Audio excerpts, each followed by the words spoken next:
Yaaddoon waraana Itoophiyaa fi Eertiraa jidduutti mul'achaa jiru yeroo fakkaata tasgabbaa'ee ta'ullee ajandaa waraana Eertiraa kun irra deebiin kaafamuun Afriikaaf waraana addunyaa lammaffaa ta'uu malaa jechuudhaan sodaatamuun himame.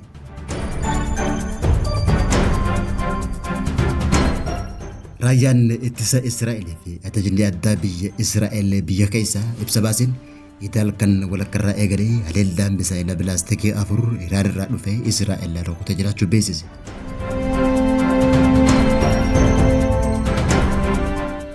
Ministeerri dhimma alaa Iraan Abbaas Araghaajiin tarsiimoon Strait of Hormuz dooniiwwan Ameerikaa fi Israa'el malee biyyoota biroo hundaaf akka banaa ta'uu beeksise.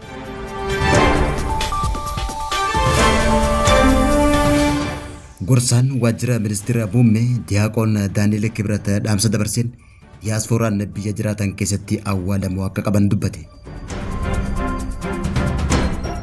Daawwattoota fi hordoftoota Lammii Miidiyaa nageenya keenya bakka jirtan maratti isin dhaqqabu kanneen nama isinitti himnan gafoota oduu Lammii Miidiyaati amma bal'ina oduu isinitti himna.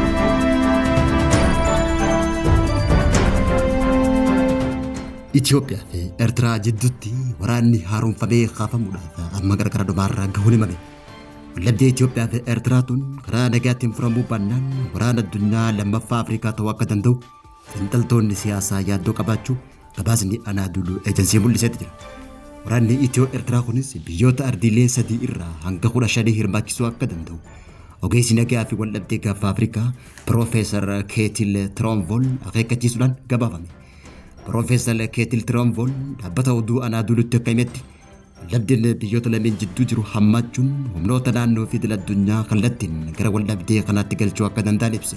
Balaa waraana as deemaa jiru hambisuudhaaf Eertiraan dhimma keessoo Itoophiyaa keessa seenuu akka dhiiftu dirqisiisuuf dhiibbaan dippiloomaasii cimoo akka qabuu fi karaa nagaatiin itti fayyadamni buufata doonii Assaab irratti mariin akka jalqabu ogeessi dhimma nageenya gaafa Afrikaa kun yaamicha dabarse. Dhaabbileen akka The Economist fi International Crisis Group akka gabaasanitti balaan nageenya gaafa Afrikaa kun yeroo hatattamaatti furmaata argachuu baannaan Itoophiyaa qofa osoo hin taane gaafa Afrikaatii fi biyyoota Afrikaa bahaa hundaaf yaaddoo guddaa ta'uun ibsame.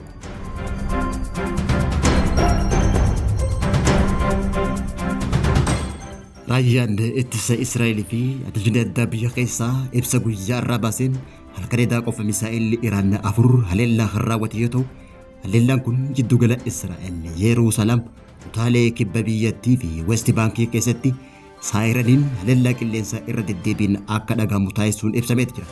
Haa ta'uutii malee dalliin waraana Israa'el akka agarsiisutti misaa'ilonni irra caalaan isaanii qilleensa irratti kan rukutaman hoggaa ta'u misaa'illi ciccitaan isaa bakka banaa ta'etti waan kufaniif hanga ammaatti lubbuun namaa kan hin dabrin ta'uu gabaasan.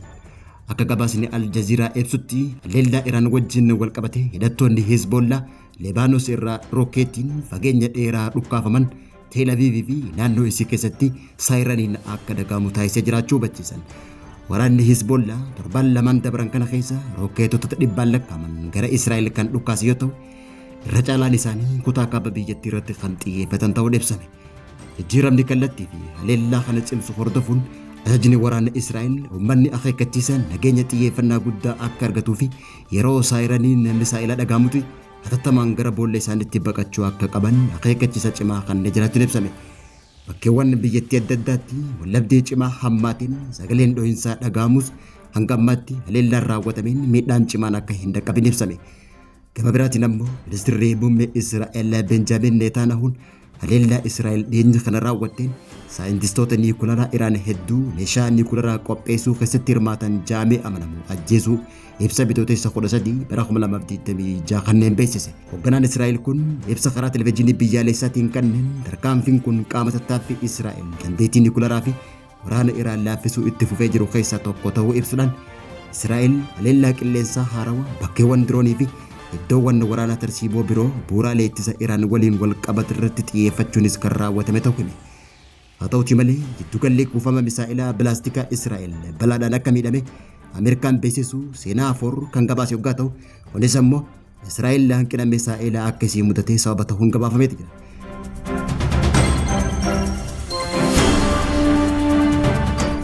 Ministeerri dhimma alaa Iraan Abbaas Araghaajiin tarsiimoo Strait of Hormuz irratti qabuun dooniiwwan Ameerikaa fi Israa'el malee biyyoota biroo hundaaf banaa akka ta'u beeksise.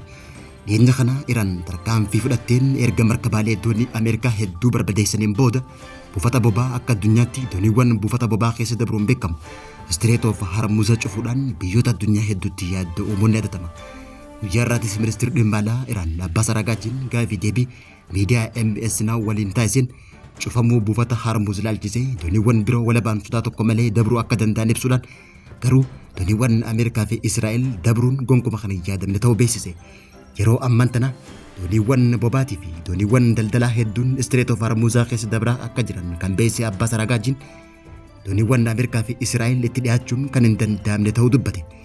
Ejjennoo Iraan tana hordofuudhaan pirezidaantiin Ameerikaa Doonaald Tiraamp akkaawuntii Tiwiitarii isaa irratti akka barreessetti Ameerikaan dooniiwwan waraanaa ergoon Strait of Hormuz banuun daandii buufataa nageenya qabu kan taasiftu ta'uu dhaadateeti jira. Tiraamp biyyoonni akka Chaayinaa, Faransaay, Jaappaan, Kooriyaa Kibbaatii fi UK'n kanneen Iraan yaalii Strait cufuu gooteen miidhamullee himuudhaan dooniiwwan waraanaa isaanii gara naannoo saniitti akka ergu abdii qabaachuu beeksise. Dhiyeenya kana ammoo dooniin fe'umsaa Taayilaand Maayurii Naarii jedhamtu galoo galaana Adan keessatti argamuunis daandicha keessatti wal dhabdee daran hammeessuu ibsane. Gama biraatiin ammoo Araghchiin hoogganaan olaanaa Iraan haaraan Mojtabaa Khameeniin madaa'ee achi buuteen isaa hin jiru jechuudhaan ministeerri ittisaa biyya Ameerikaa Peet Hagas dubbateen dubbiin tun kijiba ta'uu irra deebuudhaan mirkaneessee jira. Araghchiin hoogganaan kun haalli nageenyaa fi fayyaa isaa gaarii ta'uu fi sirni Iraan cimaan nam tokko irratti kan hin hundoofne ta'ullee dubbate. Haa ta'uti malee pirezidaantiin Tiraamp gaaffii deebii NBC waliin taasiseen Mojtabaa Khameeniin du'uu isaa dhagaa jirra. Yoo lubbuun jiraate murtee ogummaa qabu biyya isaatiif murteessuu qabu Ameerikaa wajjin mari'achuu qofa akka ta'e dubbateeti jira. Ministeerri dhimma alaa kun marii Jeenevaa irratti ergamtoota Ameerikaa Strait Witkoff fi Jared Kushner irratti kan arrabsame yoggaa ta'u Iraan boombii niikuleeraa 11 fi yuuraaneemii gaa qabdi jechuun dubbatamee turelleen soba ta'uu dubbate. Kunis ammoo Araghchiin akka ibsetti Iraan yuuraaneemii kiloogiraama 440 ta'uu kan 60 qofa oomishuu danda'uu fi akkasumallee boombiiwwan 10 hojjechuuf kan dandeessu qofa qabaachuu ibse humnoonni Iraanitti dhaadatan ammaas ifiif kufan jechuudhaan dubbateeti jira.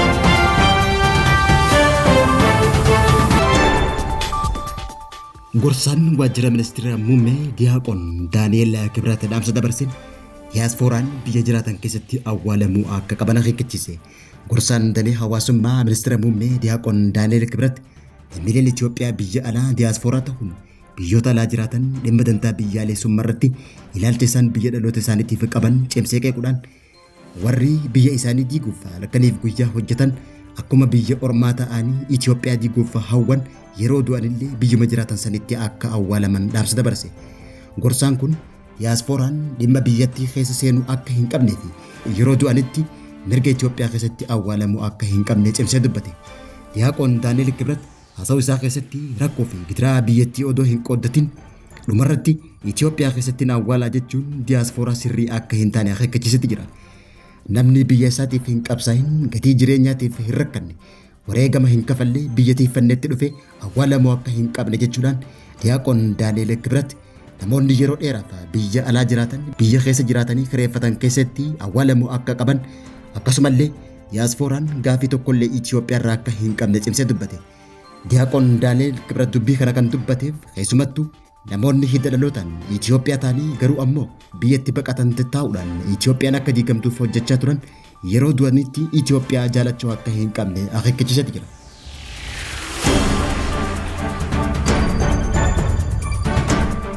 Daawwattootaa fi hordoftoota Lammii Miidiyaa irraa oduun yeroo kanaaf qabnu kan gammaatti isin biraan gahaa turre turtii gaarii.